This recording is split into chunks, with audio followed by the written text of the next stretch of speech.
guys out because they still got to go home, so we'll go through this real quick. Charlie, go ahead and get started. Just for Grant, whenever you've watched UConn, what stands out about Lincoln? And then also, secondly, I saw you guys going against Irwin in practice and doing something you do a lot. What is that like preparing you for things like that? Yeah, they're a physical team. They're just solid all around. So, I mean, obviously we've got to really lock in the scouting report. And then, I mean, going against Irwin every day. I mean, 2002 SEC Player of the Year, he's pretty good. So, I mean, it gives us a look for bigs like Klingon. And, I mean, it's just a good look every day at practice. Left side run to Nick. Yeah, question for Sam Rylan. What stands out about their backcourt and just some of the guys they have there? Obviously, their guards are really dynamic. They can score at 3 levels, and they're pretty talented with Newton and Spencer. But I think that we're going to put together a good game plan to hopefully stop those guys. Right side, Tony. I was just asking, Coach, you know, you guys are one of the biggest underdogs in the last 50 years. You guys have a chip on your shoulder as being a number 4 seed and still getting an 11.5 line against? Probably go ahead. I don't really look at the spread or nothing like that, so nah, we don't really like. We just gotta go out and play the game. Like, not really worried about any of the spreads or numbers and stuff. Back left of the room, Tom. This is for Rylan and Sam both. What makes him, you see Mark Sears in games, see him in practice, what makes him so hard to stop? Because a lot of people key on him and they still can't stop him. Go ahead. He's pretty fast, you know, he can finish at the rim, he's strong, and he can shoot, so he's a 3-level type scorer, and he's explosive, so that's probably what makes him hard to guard. I think that, like you said, he's a really good shooter, and also he's really experienced. Like, he's been playing college basketball for 4 years as a senior, so like it's really hard to stop a guy that's like been through the fire and he's really talented. Middle of the row, Katie. Rylan, I know you said you don't really look at the spread, but for any of y'all, how do you feel like y'all kind of leaned into or maybe embraced the underdog role at different points throughout this tournament so far, and then again going into this game? Grant, you want to start? I mean, I think we've been underdogs a lot of the year, and people have really doubted us, especially going into into March Madness.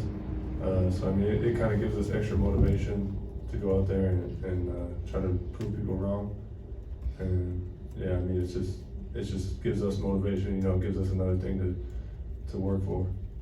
Time for a few more. We'll start on the left side right here. Other side. This question's for Rylan. So you made a lot of like wrestling references over the past few weeks, and I wanted to ask you, like, if you guys beat UConn, what would you compare that to as far as like a wrestling moment? I would have to say,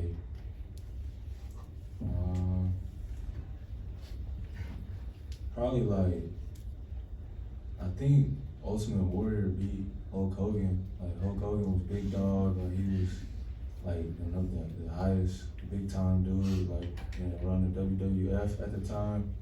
And Ultimate Warrior came in with a bunch of energy and beat him. And he got the belt, he got the championship. Hulk Hogan was, he was just laying down on the floor, like hurt and stuff. So I would say that because Hulk Hogan's like in the GOAT conversation for WWF, and UConn, they're a really good team. Like they're like the Hulk Hogan of college basketball right now. So, you know, Ultimate Warrior came in there and beat him. So I would say it's like that. All right, 2 more questions. PG and then back over. Coach Oates alluded to how big this stage is that you guys will be playing on, and how all around the world people will be tuning in to watch your team. What do you want them to know about Alabama basketball? I think that we're a tough team. We're obviously very competitive, and I think that we're a really good defensive team as well. Especially after that, we've been showing that the last couple games. So I think that I just want to show. I think all of us want to show that we're tough and we can. We're one of the best teams in the country. Last question, back to the room there. This is for all you guys. What role does the fan play? I did a story yesterday about the packages to get to Arizona selling out. A lot of fans going to be showing up. Is that important to you, and does it affect your play when you got a lot of support in the stands? Yeah, I feel like it's important just to show the love, but you know, we appreciate them, and yeah, they give us energy, and they help us win games, of course. But like I said, like with the Grand Canyon stuff, like at the end of the day, they can show up all they want. We still have to go on the court and execute. Like yeah, we appreciate them. Like we know they're there for us. We know they love us. But at the end of the day, they can't play the game for us. So yeah, they give us a bunch of energy, but we gotta be able to use the fans and be able to display something on the court because of the fans. Like they can't come out there and play for us as much as they probably want to. So I really appreciate them, but we gotta do what we gotta do on the court too. All right, thank you, gentlemen, appreciate it.